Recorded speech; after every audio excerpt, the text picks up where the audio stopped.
guys, good morning. I hope everyone is awake.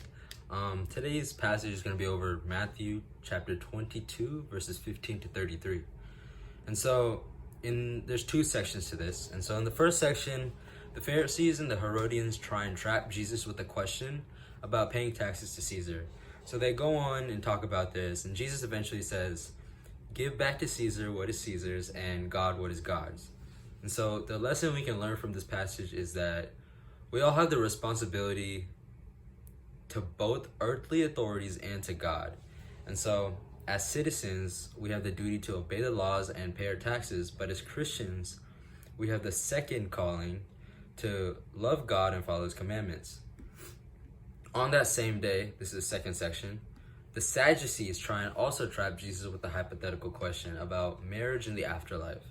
And so they talk about how Moses actually wrote that when someone becomes a widow, when a wife becomes a widow, she has to marry the brother of her deceased husband so that he can actually take care of their child. And so the Sadducees basically then bring up the hypothetical situation.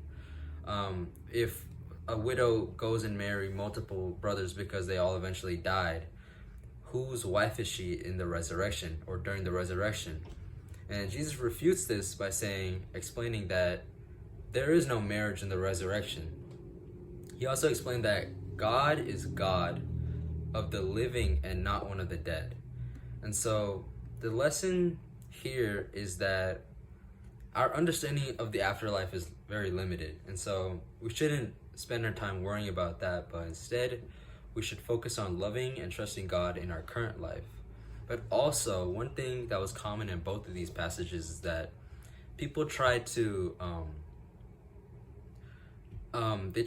trap and discredit Jesus. So another lesson that can be taken is don't try and trap and discredit others for personal gain. And that's pretty much it for these two passages, or this passage. I hope you guys have a great rest of your day. Thanks for listening.